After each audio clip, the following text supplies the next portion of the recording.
Welcome back to VCT Americas, where Loud proves to us that just because they fell down on the map previously doesn't mean it's a sure thing the next time around. They take the victory over Furia. And Doug, considering that we were at that 6-6 at halftime, I would say they really turned it up a notch here on the defensive half to close it out. Yeah, I think there were a couple of the differences that we saw, and it kind of fell down to the individual playmaking again. Kawanzin just took over.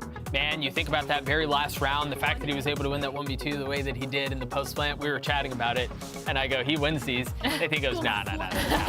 And then sure enough, he freaking flies around the corner and just destroys. It was very clean. It was very well done by Loud. Yeah, I feel like there are a lot of individual plays coming out from every single one of these players on both teams. And I think that at the end of the day, it kind of turned out to be who's more confident. And I think Loud really showed us that they're not falling to that pressure of being the #1 team or the #1 seed or the #1 expectation. They're just pushing through it and showing that they can still perform and they still have what it takes. Yeah, a straight up shootout there near the end of the map, and ultimately it is Loud that takes it 13-9 fashion. Aspas still very much atop the tables. Left wanting, honestly, from the chamber on the other side, just to re-hit that point, right? Because we had talked about previously when it was played by Furia that it actually had a better attacking half than defensive half, but that didn't come to fruition this time around. And you know what's funny is you look at a double duelist comp on defense, on split, and you go, oh, they very well could want to take space, right? They're going to want to push A, they're going to want to push B aggressively, deny some of that space, gather info, and then be able to stack the other side of the map, but they never did that. And the nice thing about a chamber on attack is if you know that that's coming, you just sit and you wait. You don't have to be aggressive. You can just control the extremities and you're back in the game. They never really challenged DG that way. Yeah, I think it's super cool to see it come to life because I saw a double duelist comp and I was questioning a lot. I was like, okay, their attack side, they're going to be taking space, they're going to be making plays. But on defense side, I didn't really see how it worked. I mean, yesterday we saw Taco Leah doing a really good job of like being that jet and just holding down a side. And we saw DG Zin kind of doing that earlier where he was doing that on chamber with the op. But then when it came to the double duelist, they were actually playing Jet on one side and Raze on the other. And it was completely contradicting what you were thinking, what I was thinking, what we were expecting them to do. And I think it worked out really well because even Sadhak, even though he didn't have as many kills as his teammates, he was still holding down the B side. I mean, at some point he just had a judge, you know, in there like ready holding it. And I think that kind of confidence is really what brought this team together because they knew exactly what was going on. They just stayed like really cool, really calm, really collected. And just patience, right? Yeah. I mean, it was patience, as you talked about. You would have expected them to want to take the space. And maybe that's what Furia was thinking in a number of rounds is like, all right, let's actually hold the defensive line, even though we're on the attacking side. And the patience, eventually you outweight your opponents. They have to push into you. You find that opening op shot. Before we head into map number 2, it's time for the Aim Lab shoot around. And we're going to be checking in on Aspas to see what that percentage looks like here on the day. Why is hitting the shots map so big? I don't know, but I also this is more my speed. I like this. You didn't like Demon 1. This is making me feel a lot better about my approach to the game of Valorant. You know, sometimes you just gotta take. Look, you only gotta click once if you hit the shot, right? So. Oh, he's warming up. Speeding up a little bit. Here we go. Actually, that was on slow. Oh no! See, look, he overheated. Look at that. Look at the percentage. Go. You know. No. It was on slow mo. Don't worry. We're just doing that for you. How do you contain a player like Aspas, though? I mean, I don't know. Honestly, Aspas looks like towards the end, he kind of had them in his playground. Like, he was using his mechanics as just to updraft and get information. He was holding off angles. He wasn't pushing into he wasn't pushing into the chamber. He knew exactly what he was doing. It felt like he completely countered and had the whole round in his hands the whole time. Yeah, the mention of the updraft dashes and things, just for information, like there was a B site hold there on defense where, he had just such a beautiful updraft to get up just a smidge of information from B main and then dashes back towards heaven, loops around the pillar, finds another kill, like just ingenuity in the way that he's using just the couple of abilities that he has at his disposal. And that was right after him getting the opening pick on MW, who, Brandon and Josh were talking about it. He goes, did he ult? Was it? Because we didn't hear a voice line. Yeah. But sure enough, he satcheled and he got his freaking leg blown off. So there were a couple of rounds like that felt very pivotal in the second half that just overwhelmingly went in favor of Loud, and I think that ended up being the difference. A lot of times it's a game of milliseconds, right? And you find just that one pick, that one moment to overcome your opponents, and you can drive that home to victory. From here, we have to turn our attention towards map 2. It is Heineken 0.0 Icebox that we will be heading on to. And just a quick reminder, right? This is Furia's pick. right? And so if you're a fan of 3 maps, and I think most of us watching today especially are, you're indexing into the fact that Furia wanted this map, and they're really going to take it to Loud. Oh, and not to mention, Loud hasn't played Heineken 0.0 Icebox, right? We haven't seen them run it. So who knows kind of what they've prepped. You mentioned, how do you contain Aspas? Well, I mean, what do you even put him in? You put him back on the jet, but how do they set him up well? Yeah, I mean, Loud, last time they did play it, they lost it to Fnatic, like all the way back in lock-in. So it's like they haven't played it yet. They haven't really shown if they've cooked up anything. I've been saying cooked up a lot, and I love it. But we did see Furia play this against Leviathan, and they looked really good. So I'm not surprised they picked this. So it's going to be interesting to see if Furia can kind of pick back up that confidence that they may have kind of started to lose a little bit. And Loud just needs to be, playing the way that they're playing. I mean, they're doing a great job. Yeah, midway through Agent Select here, no surprises so far. Very standard compositions to be coming out on Icebox. KJ, Sova, Vipers, all making sense. Yeah, I think as we think about this next map, I think eyes do fall towards DG again, right? Like his chamber ultimately left wanting, and that wasn't the difference at the end of the day, because I think the supporting cast performed exceptionally well. But this is where you're setting up DG. He needs to find value for you. He needs to be able to deliver on that jet.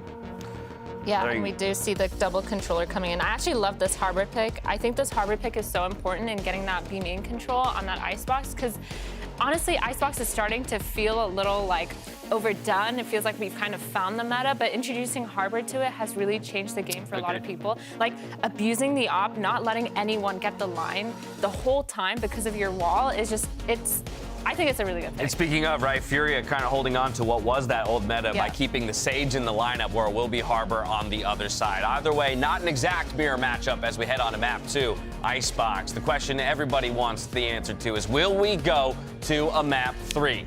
We'll find out soon enough as we hand it back over to Brennan Sideshow for the call. Thank you very much, guys. Yeah, excited to get started with this one. Map 2, the Heineken 0.0 Icebox, Josh. And honestly, the Battle of Brazil continues. Crack open a cold one for it, 'cause it's going to be good, man. It's going to be good, seriously. Yeah, I am looking forward to this so much. Yeah. You got the clash of styles. Both teams have been so good at this map in the past. They've both pushed Fnatic. Furia beat them at Champions 2022, and they've upgraded their roster since then. Loud were up 11-3 in heartbreak fashion, lost it in that 5th map of lock-in. Yeah, there's a lot of history here on this map in particular. And for Furia, I can understand why they picked it. These guys, they know how to play against what Loud are running. A couple of changes up with their combo. We'll get into that a little bit later, because the focus is on this pistol round. That's where the importance lies. For now, patience is the name of the game. And it's all slow, isn't it? Contacting up. Maybe a bit of a read in terms of this setup, because I know that they've only got Khalil anchoring it, possibly. Shock dart's close. That clears some of the utility. Turret's taken care of as well, so no more nano swarms. All the way forwards here. Dart into the back. Drone clearing it. Tap of the plan there in a common position, just trying to bait out the utility that Furia might have to counterplay it. They're so deep. Yeah. Close to the corner here, just avoiding that snake bite. And now they want to hold the position and hold this space. They've gained it still, and look at that. Laying claim and laying waste to any that will hold against them. Incredibly good pistol round strat again from Loud. Same kind of thing that we saw in Split. Utterly dismantling Furia. Playing together. Couple of right clicks there from QCK, but easily dealt with nevertheless with that player advantage and a pistol round gain for Loud. I absolutely love that. I think they've got such a good read on where Furia are going to be holding and how little they're going to be investing to actually hold on to the A site, instead dropping off and playing more of a retake setup focused around the Killjoy utility. Yeah. They contacted all the way up to the Viper wall and knew that they weren't going to get harassed at all. And then Kawanzin drones them very deep into sight. They used the... I've never seen a drone get that much value. I mean, the drone got so deep. Cleared all the way into the back of the site. And then they push screens with the Cascade, too. That is a really unusual pistol round, and it gets a lot of value against the way that Furia want to play here. Toxins going up. And I think that just in general, this map is going to be very interesting to anyone with a keen eye on the meta of Valorant right now on this map. You've got the standard kind of approach to Icebox with Furia. This is the compositions that all of the best teams were running for a long time. And then Loud with the Harbor Viper, which they've very much innovated on. We've seen it from DRX and some of the other Pacific teams too. But Loud have now made a shift and turned Kawanzin from the Sky to the Sova. It's an interesting one, isn't it? It is. We've seen a couple of other teams do that. We saw Sentinels do it, and it put way too much stress on Tens. But Aspas is extremely happy to play solo in some of these spots, and I think the support is going to be there from Tui's on Harbor. I mean, that is an on-the-fly one. Straight to bind. Just cooking that one up. Okay, why not? But just an eco round, so it's Furia looking to take a couple of guns away. That's why you can see QCK with a shorty, but managed enough. They're all falling, actually, to these guns. Good news, if you are Loud, you can start farming up these ultimates. It's a good follow-up. Already we're seeing the advantage of, or at least the difference in running the Sova too. The way that they just contacted up and then got the deep drone in. I think also you've got to pay attention to the shock darts. They're very good for being able to remove Khalil's nanoswarms from around the map and allow easier plants even with the Cove. Yeah. Those are the kind of things that you'll want to be paying attention to for Kawanzin. But on the flip side of that, it can make things more difficult for the Jet.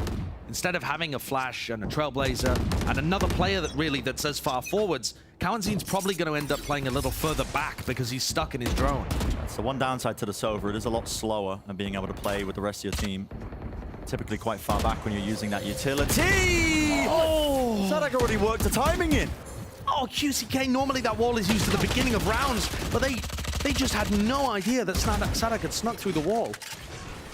Breaking a portion of it. Not a space gain. That's an interesting high tide. It's going all the way. Yeah, it just cuts off a bunch of information. If anybody's playing over at yellow, they're going to be a bit concerned you could sneak past them. If anyone's playing on site, you're threatening that you move towards yellow. Ideally, they're trying to pull people away from A and away from mid over towards B. But you can see that Khalil is still trying to lock this down. Yeah, despite the early kill, it seems like Furia still willing to stack a few of their players over towards this area.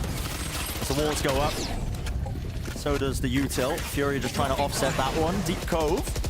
They're using a common spam angle, but no one's able to turret. But Aspas still dashing forwards. He wants to try and take the space, and look at that. Names being claimed as well. 3 in a round for him. Dealt with to Jacine. Always making it dangerous, but Loud, 2 in control.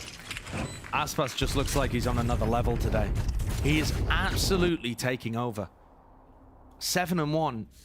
He dominated them on split on the attack and the defense side. And sure, Furia find themselves in a 4v5 here. But look at the way that Aspas is just running around. That Cove is such a bait. I love that from Tui's. He throws the Cove down and he knows that everybody on Furia are going to be spamming it. And that sets up Aspas to come up over the top and kill a bunch of players who have their crosshairs nowhere near him. Exactly. And they're all spraying, they're all inaccurate. You're shooting the Cove, you're not shooting me. The next level of using the Cove, not always for the plant, but sometimes to just set up a cheeky play like that. God, Loud looks so prepared for this game. They've done a lot of their research. They had the footage. Expecting the Icebox pick. Got to give credit to them so far because all of their attention so far has been towards this A site, and they have just been making sure that they pick apart all the defensive setups. Any sort of killjoy utility is dealt with. That again, another deep drone all the way through, clears into the back of the site. Smoke to make sure there's no repeak, and well, it does drop down to get a safer plant. The position was being spammed out, but it's a post-plant setup for Loud, and with the better guns, should be easy enough. Interesting Cove. Yeah, the Cove not used for the plant this time again. Used instead to block off that heaven area and allow them some really aggressive post-plant positions. Les and Aspas are kind of doubled up watching screen here. And I think Furia are already going to have to adjust. They can play this round slowly and just use it really to talk about what's been going wrong. And I think the biggest issue that we can notice already is that Loud are just taking so much space for free on A. Yeah. They're not even worried about anybody pushing up deep. And that's how Furia want the game to work. They want to still be playing retakes and just harass the plant from long range with utility. But Loud are abusing that. They've got a perfect counter strategy for it. And I would not be surprised to see Loud completely swap it up here and not go A at all. You know, already reading that Furia will be trying to change something. I mean, they've laid down that prior conditioning. Yeah. So why not?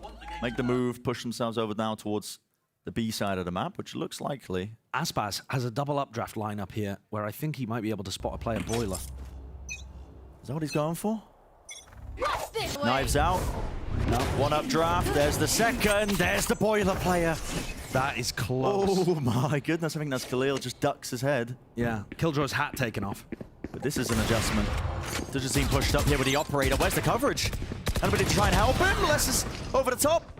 Dujazine has to dash away here, and with that pick, Loud are given options. Sadak making the most of it. What an insane lurk play by Sadak here. Yeah. I mean, the spike is going B.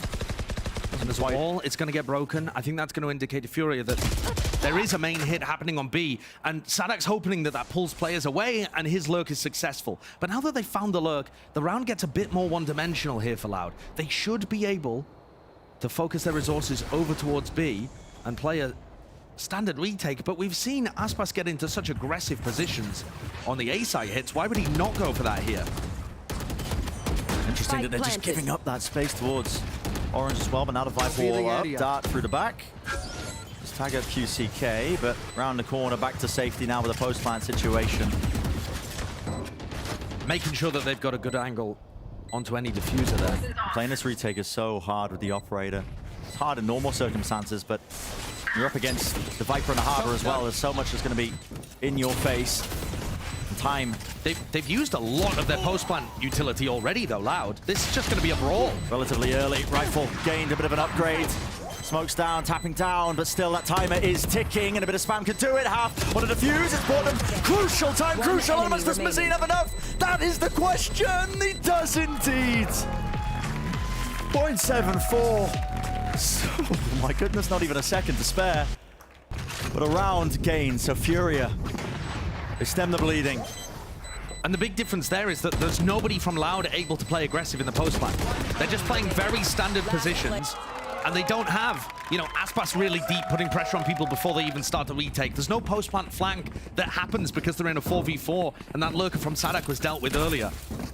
I think Loud have put a lot of thought into how they want to play that on A, and I'm sure they're going to mix it up on B with some, you know, snowman control and stuff on other rounds too. But for now, Furia get a very welcome first on the board.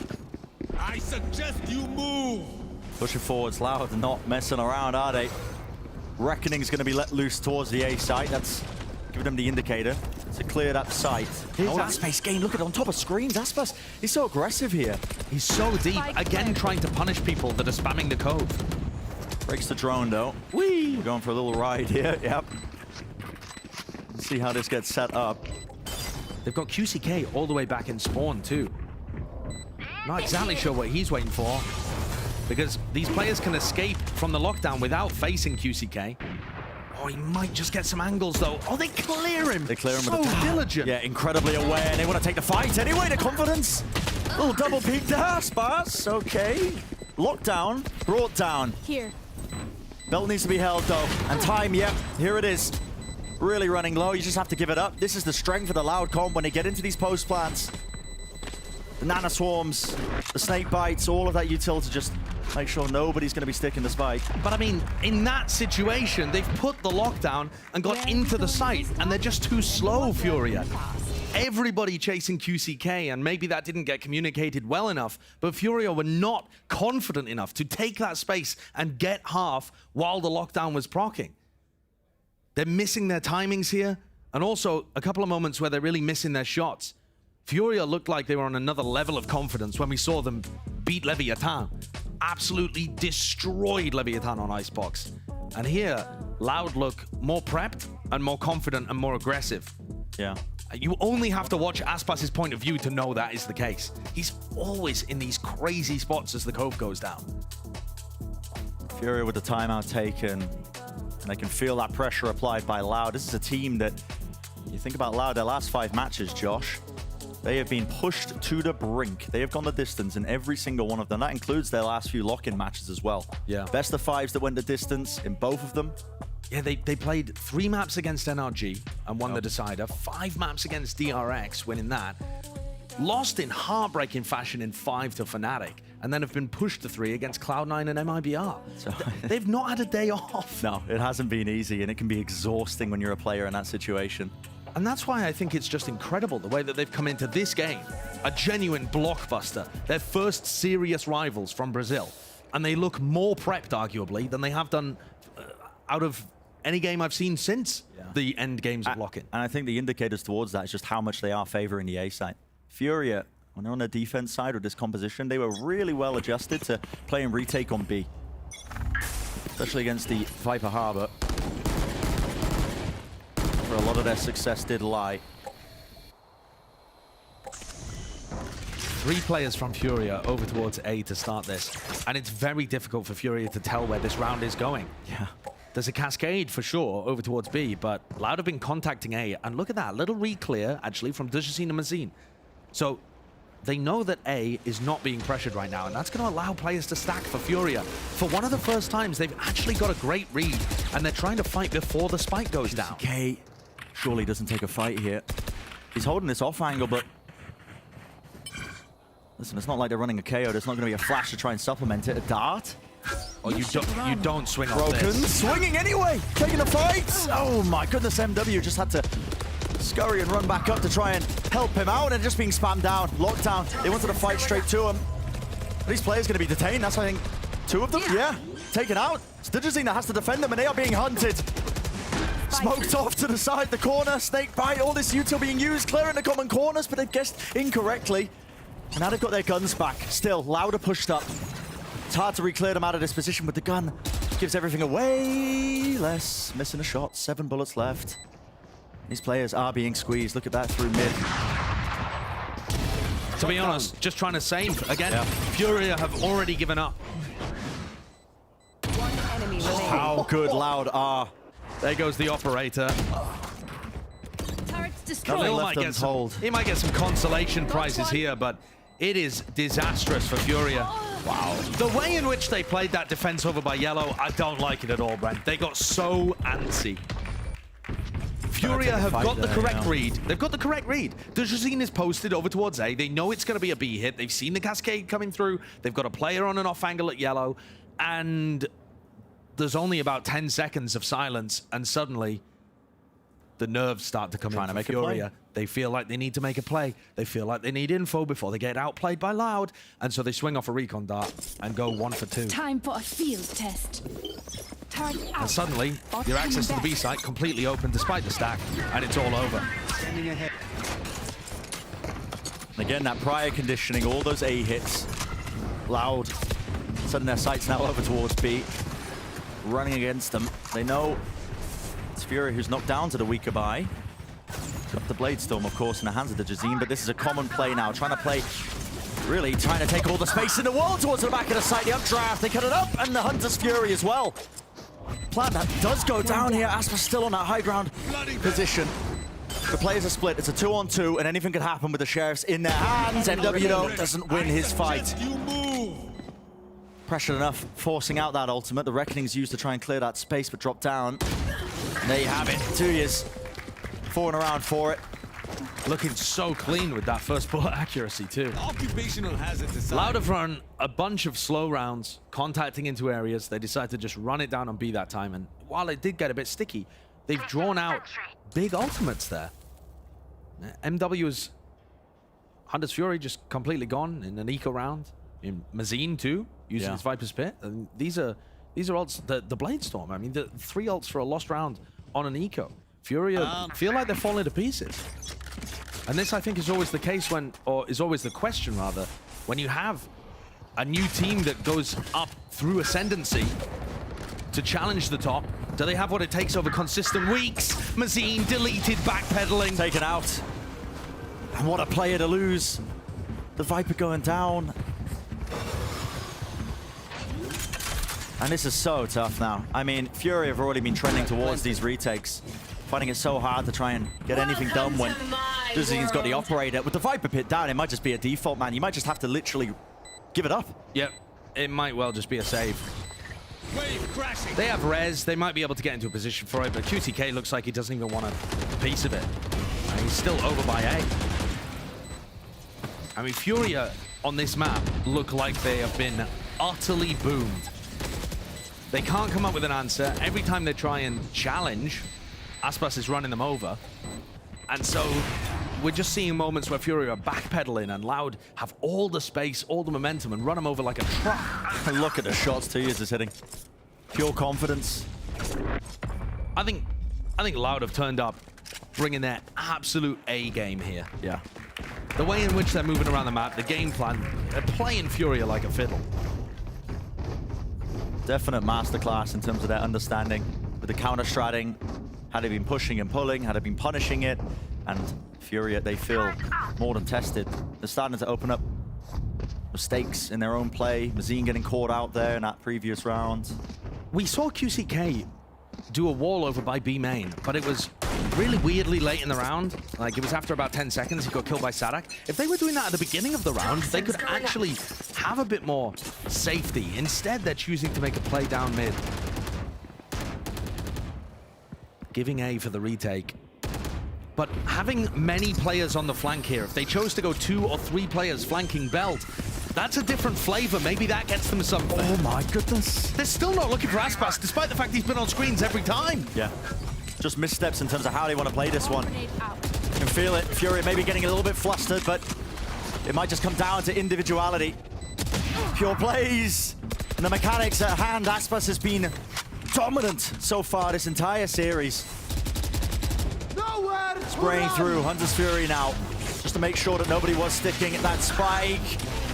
Takes aim at a different area. The map play is falling and still nobody sticking onto the spike. No one putting that pressure on. This time Mazine doing it, but anything in their faces. Fury, they do win it. Good scaling there as the pressure was applied as the spike was tapped, and they win their ones. That's really important. Any rounds on the board are just of the highest importance here for Furia. I'm sure the coaches are thinking it, whether or not they've heard it from the players too, but the last time Loud played against a top team, we're talking back finals of Lock-In against Fnatic. They had a 9-3 half. They won the pistol, went up 11-3, and then they lost it on the defense side. I mean, things are looking very similar here, but I thought that was a once-in-a-lifetime comeback from Fnatic. But those kind of, that's almost like a bedtime story you would tell the Furia players in order to make them believe in themselves. It's happened before, you can do it. Just need to get as many rounds as possible. And this first half now. Smoke close there. The positioning much more aggressive from Yeah, this is the difference maker. Dujazine actually taking fight straight to them. Jumping across, lit up like a Christmas tree. That's what's no choice but to back away, but the angle's watched, dash to the side. He is feeling pressured. He's really locked out of position, yet how does he win that? How does he get the kill? And now, with the Reckoning at his feet, dropped out. What? He might be on for it. The ace in the round here. One more shot will do it. Reset down. Aspas shuts that. Puts it to bed. 13 health, though. It's a 1v2, and QCK does have the Resurrect available. Plays for it. Dujazine back in a fight. Angles watched for. Another kill found, but this time dealt with. So, building up steadily the rounds on the board. Maybe it could be enough, but it's still such a hard task. Look at the confidence difference here, though.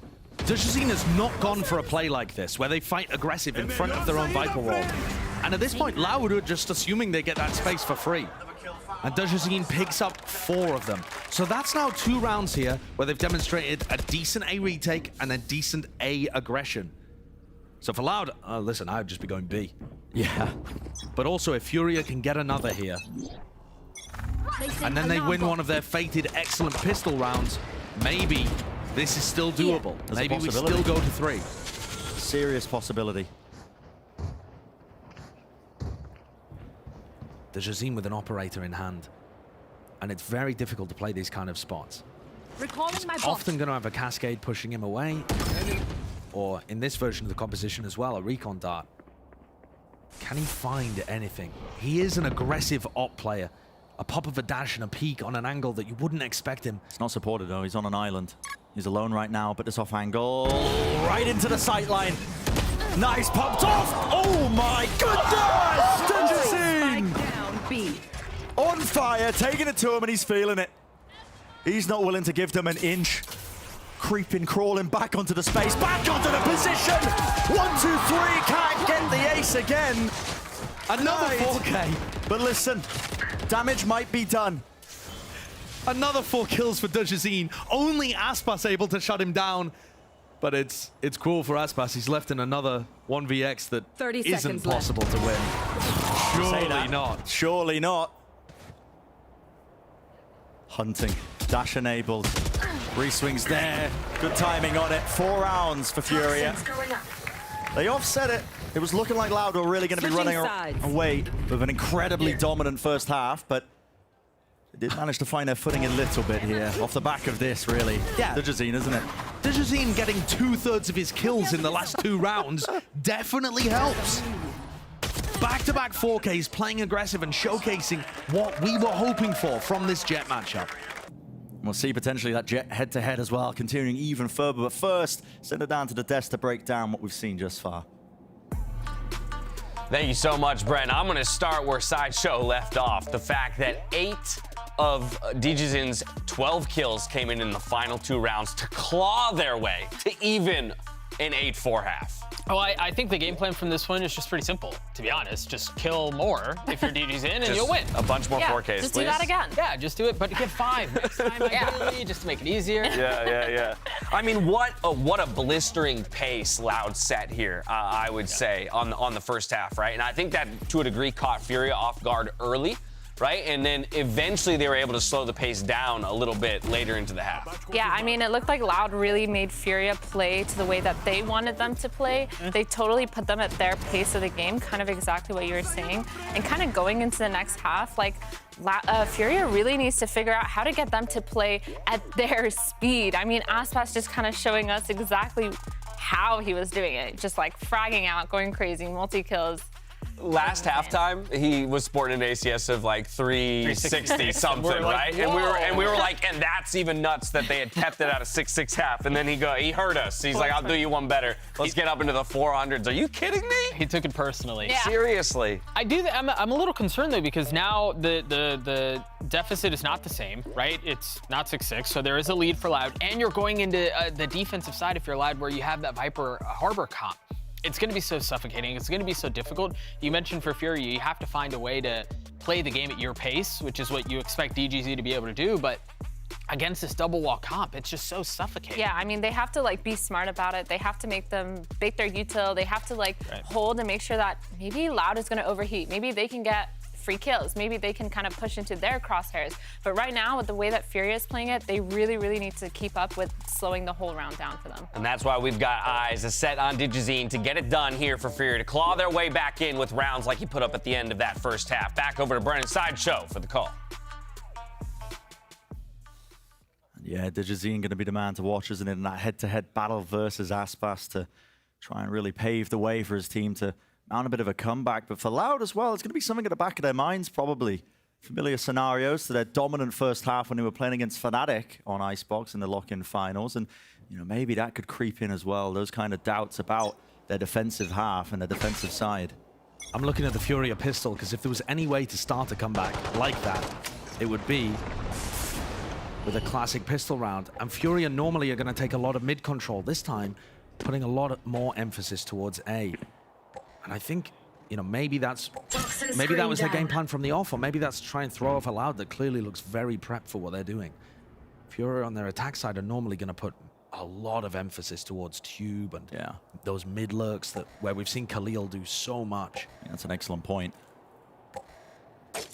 Loud, look at how confident they are. All of this information that Aspas has got by pushed up deep in B main has allowed Loud to just stack with 4 of their players towards the back. High tide as well, cuts them off. And Aspas is going to get pressured. He doesn't want to take an aggressive angle because all 5 players on Loud have got frenzies. Oh, this is interesting. This is really interesting. Normally, Furia on their pistols are going to go mid first and then towards the site. 4-1 split. This time, fight taken. Jiggle beat. Ah, okay. Aspas wins it, but he is isolated. And they've still slunk their way through mid. Furia just love this area of the map. 30 seconds left. Space is gaining forward. Mazim was looking to try and re-clear, and just like that, something at the back of Aspas' mind in terms of the timings to be taken. He wins that fight out. 2 players falling. Khalil's dealt with. Making the most of the frenzy purchase. On top of this one, Aspas needs to be dealt with, but sticking all the way through. Kawazine, he can't be stopped, and neither can Aspas. 2 4Ks from Dujazine in round 11, round 12. And Aspas answers back instantly. You know, That is ridiculous. He's up to 22 kills in 13 rounds.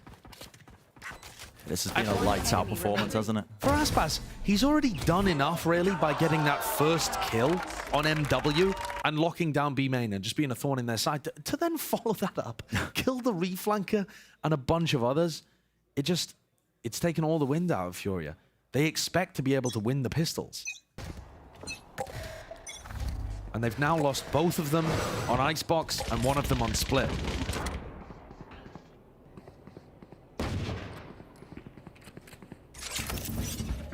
Got to try and pull up the bootstraps here and find something. But Sheriff's in their hands, Josh. Yeah, 5 Sheriffs. Maybe Furia could... We've seen Furia hitting some of these jump peaks, specifically Khalil, to open rounds up. Happy to take the fight, aren't they? Moving forwards, yet nevertheless it's been spotted and dealt with. Spectres, you can offset, get a bit quirky with the movement. That contact play by Furia is not going to be amounting to much, not with a high tide in your face. Picking up the orb now. Oh my goodness. One enemy remaining. Just aware of all the angles.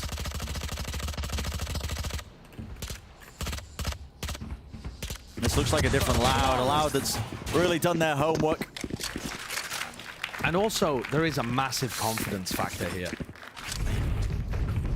The way in which Aspas is playing, he's got such a read on what Furia are doing. The desk was talking about it earlier about both of these teams being familiar with each other. I'm sure they've scrimmed a lot, but they haven't played a match against each other in 11 months. Yeah. And yet still there seems to be a mental block for the Furia players in being able to bring the same confidence they do against the rest of the squads to the top dogs, to their big brother. Right. That mental little brother block of, well, of course I'm going to be worse. Yeah, how can I live up to it? Playing against the finalists of Lock-In, the pride of Brazil in a lot of ways. And when the confidence is missing, that extra element that's been carrying them so far as well. I mean, you look at the scoreboard, a big part of why Fury have been getting away with so much has been Khalil just on a monstrous warpath in a lot of his opening matches. And he's definitely been better here than he was on Split, but not the same level of impact for sure. But he hasn't been left in those winnable clutch scenarios, and he hasn't had opportunities for those lurks. This time around, Furia putting a lot of pressure over towards Yellow to start the round out. Khalil does actually have a 1v1 opportunity over on A, but Aspas wins it. Aspas is just winning everything. Just as we're talking about it, that clash happens. And those are the moments that Khalil was winning and putting Furia in such great positions in their other games. Aspas has been dominating them. Look at these timings that are taken. Spam through the walls. There's a gap actually there with the Vipers. Wall! No way! VCT doesn't win it! But still moving forward. They want to try and take up the space, and they do trade it, but only 2 players remain. Unless One enemy remaining. patience with the play, patience with the movement. Just down to NW0. He's got so much to do. Lovely kill to be found. Sealing area. And he's made it at least I have the spike. one-on-one. Tap of it. Dart clearing some of it up top there on the rafters. And it's a bonus round win for Loud. A dagger to the heart of Furia. And while map 1, it was very competitive, and then Loud snuck away at the end, this has been anything but. It's been absolute destruction. Turret out. Half of the rounds have been won by Dujazine Yeah. for Furia. It's just been Loud the entire time. It's been every aspect of the game I think they've been succeeding at here. It's going to have to be a force from Furia, and they go for it. 3 Guardians, a Bulldog as well. Deep position, deep angle. What do they have to try and even clear Aspas here? I mean, has to be wary that it could be, you know, an updraft dash play by Dujazine, just try and clear that space out. But no, just holding the angle. Confidence in the aim of Dujazine. But he might have met his match this time against Aspas, the final boss of Brazil. There's Khalil finding the pick on the lurk over towards A. Immediately, Sadak comes to fill the gap.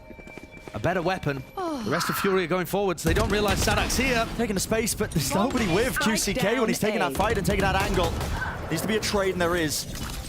Sadak 4, so into a 3-on-3. Still a winnable scenario for Furia, but it's got to be pretty perfect from this point on. As the spike gets planted, there was an opportunity here. Take a bit of a fast flood into the back of the site from Loud. Up on the drone, dart against the back, pushing them back. All three of their players want to be playing this retake. In the back of the side, and Kawazin's already lurked his way in, straight into the back of it, making sure to clear all these angles, but nobody really watching that one still. 2 years swings wide. Knives in the hand of Aspas. 2 years making the most of it, and Aspas from behind. So disciplined, so clean. From top to bottom, it's a masterclass from Loud. That's going to put them up to match point. And all of those hopes, the Brazilian scene looking towards this match, hoping that it would be the ascendancy of a second top Brazilian team that could match or maybe even overtake Loud. It's fallen down here. I mean, specifically Tui's as well. We've been talking so much about Aspas, but Tui's has been amazing map 1 and map 2. And one of the things that's so interesting about that is, when I was looking at this Loud team trying to fill the gap that Pancada left, I thought, oh, obviously you pick up Khalil. He's the next best smokes player in Brazil. And they went for Tui's. And Tui's has had so many moments shutting down Furia, finding those clutches. His aim looks perfect. What a player this guy has become. The preeminent harbor in the scene. A duelist player last year. Yeah, playing a Jet role and that Neon. he's had to find his own footing on, obviously with the help of his team, but it's so unusual. You know, you're playing one role, you're trying to transform into another. And Aspas taking down the star player of Khalil again. Fight's taken in kind on either side. So it will be that 4-on-4 battle. Viper's Pit as well, but that's a deep plant. Is it going to get covered? Oh my, Hunter's Fury. It cleaves and clears all the way through, down to just 2. Mazine's still alive though, in the pit, but not much longer. Push back. The Reckoning, he's stunned up. He can't go anywhere, nowhere to run at all. And now, starting to tap onto the spike, baiting out some of this utility. NW forces the Hunter's Fury, but eventually fades away. The fights need to be won now. In the face all the way, tap round the side, down to the 1-on-1, and 2 years to close. Loud looking indomitable. Okay, now we side with Defenders They have win. never lost to a Brazilian team, and it's not about to happen here and now. Almost casual on the face of Sadak, 13-4. And just as we were singing his praises, Tui's closes it out. Insane utility usage to push those players back, make it unwinnable for Mazine. And he finishes it off with a 1v1-2. Fraud, the rest of Loud, they can be very happy with that one. They sit as the only undefeated team in Americas, 3-0, and stay on top of their throne in the Brazilian region too. Well fought attempt there by Furia, but Loud today brought a different kind of class, the kind of play that you need, I think, to be a top dog, a top contender, someone who's punching for titles. Not only were all the players firing on all cylinders, but they just had a great understanding, a great idea to counter-strategy, I think, as well. They had done a lot of research into how Furia like to play this Icebox map. And that's what's awesome about seeing league games like this happen, where all the teams get a chance to play against each other. They've got a week to prep. You know, once we get deeper like this, you're going to have evolutions to your game and new things that you can do. Otherwise, these teams are good enough to be able to read it and adjust their gameplay. This mixes things up beautifully. And Loud are really looking like the top dogs here. Yeah, I mean, there were some other teams that we thought might be able to contest them. Leviathan ended up, losing to Furia, who've also now lost to Loud. The NRG Loud rivalry is always spectacular too. But at the moment, Loud recovering from those blips early on, and who would have guessed this would be their first match in the last 5, the last 6 in fact, to not go to a decider. That was clean. Yeah. That it didn't get pushed all the way to the limits, but entering the middle section as well of that Americas split, you're starting to see the best teams really settle and take a bow. Loud, you deserve it. Done your homework, the players showed up today. still the reigning top dogs in Brazil. Talk about the players turning up. Aspas putting on a masterclass. Yeah, I mean, insane. Just an unbelievable performance. Recently, Les has looked like the better player on Loud. I mean, the best player on Loud, I should say. But today, it really felt like it was dominated by Aspas. There's some great moments from all the rest of the squad too. But what Aspas was able to do on the attack side entering and with the operator, it was just unfathomable. Yeah. There was no ability for anybody on Furia to deal with that. Yeah. He just knew where everybody was going to be at all times. Always had the right peak. Movement was good. Listen, he was just really min-maxing everything about a jet play. It was astonishing to watch. But that is going to do it with our series of the day. After the break, of course, Riot's going to be here for the Verizon post-match interview, and we'll have even more from the desk. So don't go anywhere. We'll see you in just a few minutes.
Red Bull gives you wings.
Hello, everybody, and welcome back to VCT Americas. This is the Verizon post-match interview, and I'm over here with Les from Loud after this dominant performance against Furia. And Les, there were rumors, there were theories, there were speculations that you guys were no longer the strongest team in Brazil, but you proved them otherwise to get that dominant performance. Was there more pressure for this match against Furia with how good they were looking before?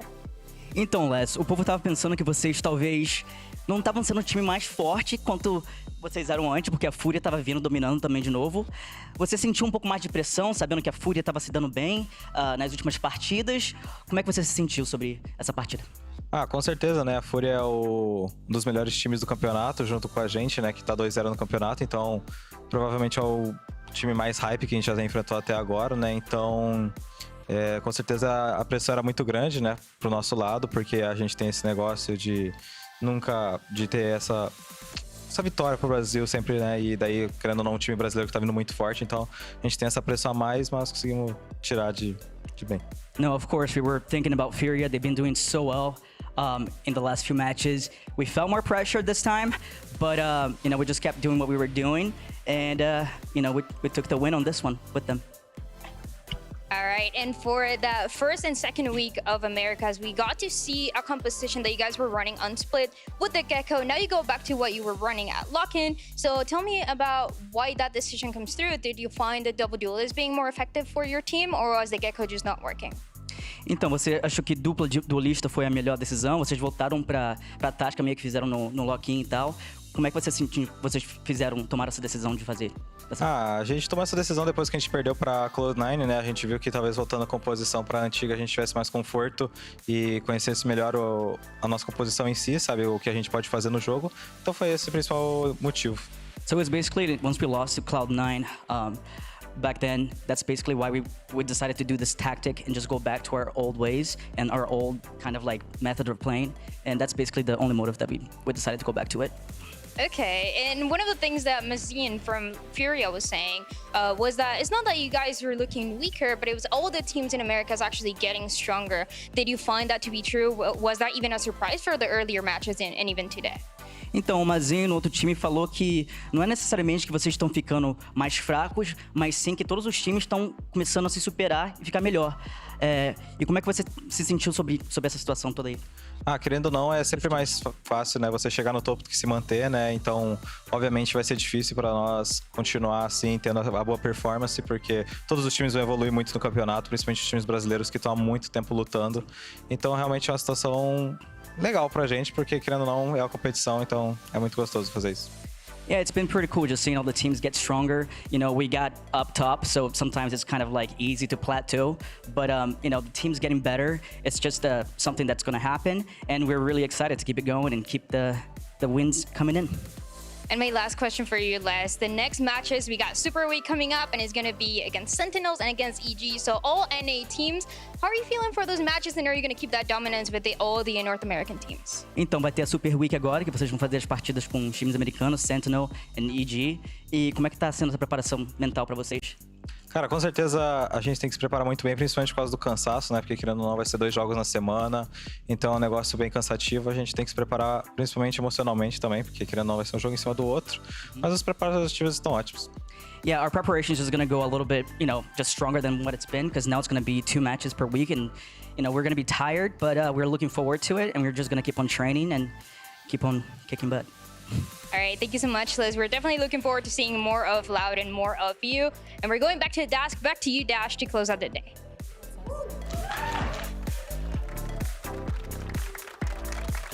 Thank you so much, Dryad. And what dominance that we just saw put on display from Loud there to wrap this series up in 2-0 fashion. I mean, again, in the face of the conversation leading into this series, I think it makes it all that much more important that they kind of put a stamp on this league and this moment right here to remain undefeated and still the #1 team to beat. Yeah, Big Bro won. Big Bro won. Big Bro didn't just win. Little Bro's got to wait for another growth spurt. Yeah, Big Bro stomped Little Bro. And, you know, we were talking about it watching the game. It's like, this feels like a statement. And I'm convinced that Loud had us exactly where they wanted us. Oh, Loud look a little weak, maybe a little human. They've dropped a map here, they've dropped a map there. They got Sideshow to pull them down on the rankings, and then bam, they show up. completely obliterate Furia, remove all of the spark behind their comp. DJ's in was a non-factor. Let's call it what it was. It was just dominant. Yeah, a lot of people fell for that narrative. And when it comes to ending this series as dominantly as they did on this second map in Icebox second half, it came down to the Viper and the Harbor utility. Yeah, I mean, like I was saying earlier, this comp is just kind of undefeated in my eyes because there's so many things that this comp denies. You deny the aggression, you deny retaking, you deny post plants, you deny an awkward trying to get into good angles. Like, there's so much potential with this comp, and Furia just couldn't push past it. They couldn't figure out how to play around it. And then obviously Aspas is going kind of crazy. Like these stats are actually insane. Like I don't know how much everyone knows, but these are insane. I was gonna say, stats. like historically, there aren't really many performances that are close to that on a single map. Yeah. You know, like you're thinking like tens on Breeze from way back, Masters, Iceland.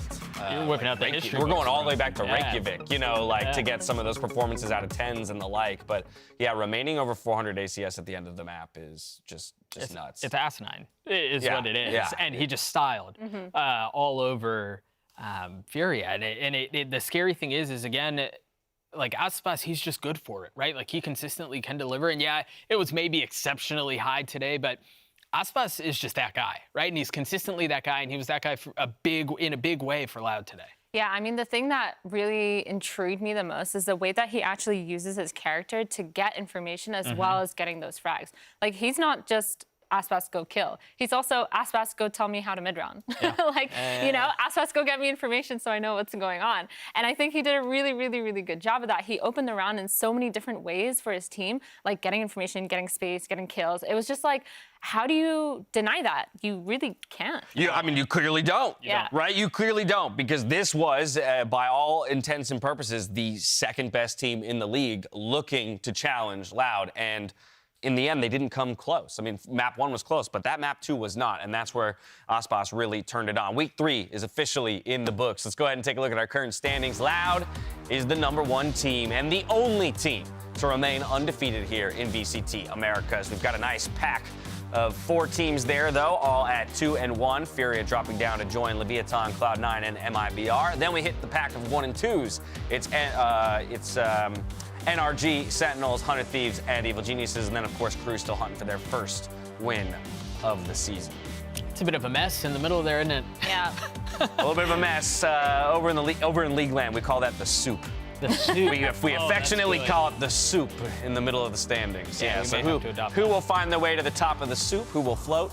And who will fall? That's the question. We got a big week ahead of us. It's Super Week, friends. So mark your calendars, because we've got 5 straight days of matches heading your way. 2 a day, that is, and that means every team will play twice. The action starts 1 day earlier than you would normally see it. So we'll be back on Friday with Sentinels versus Loud, followed by MIBR versus Leviathan. And let's just start with a quick preview of that Sentinels versus Loud matchup, because can you imagine being Sentinels at home right now, watching this match and knowing that that's how you kick off your Super Week next week? Well, that doesn't feel good, right? Not great. I do wonder, though, what kind of Sentinels are we going to see next week? And Given with the changes, change. right? Given the changes, the shakeup at the top, how does Cap approach things differently? I think there's a lot of question marks there. Yeah, I think for me, when I'm in a team environment, introducing changes like that can either go really, really good or really, really bad. Yep. And so I think that's going to be really interesting to see, because it's like, I don't know if this change was necessarily called for. I don't know if this change was needed. I mean, Sentinels was so close. Like, yeah, they lost 2 games, but they're also so close. The games were so close. So it's like, I don't know if that big of a change was needed, but also we'll see how it Well, goes. and that's why I think like Super Week, in a weird way, is going to be a perfect proof case for us, because we'll get to see them play twice, right? So it's not a one and done, oh, sorry, you didn't beat Loud, let's condemn the move. No, they'll have another time out onto the stage, and we can evaluate a little bit better for Sentinels. And while they're in a David versus Goliath matchup, it's MIBR versus Leviathan, second match of the day there. I'm stoked for that one, given the performance of those 2 squads just this week. Yeah, I mean, they both look good. they both look really good. And I mean that intent, not literally in the sense of like aim-wise or whatever. It's like teamwork-wise. They really picked it up. I was pleasantly surprised watching MIBR. Like they had micro plays and macro plays that really like showed that they stepped up the plate.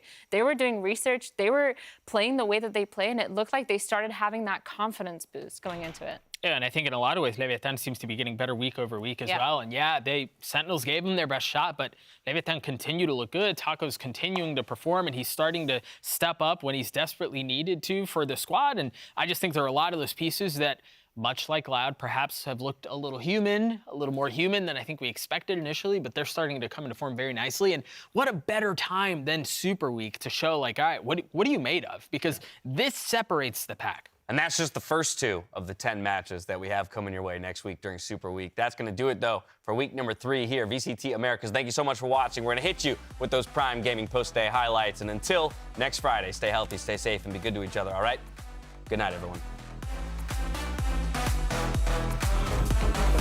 It's the Brazilian battle, Loud versus Furia. So much on the line today as only one of our teams can remain undefeated. And Kaladin pulling a magic trick out. There's another one from MW. Broken, double swing. No way! Wait a second. Aspas through. Wait right a into the second. stack. Players still matching him pound for pound, and Aspas though squeezed. In order to help the rest of his team fend this off. And the Seekers as well. It's a triple push right into them. And that is the map secured. It is just gorgeous watching these 2 teams fight. Deep Cove. It's going to be used on a common spam angle, but no one's able to turret. But Aspas still dashing forwards. He wants to try and take the space, and look at that.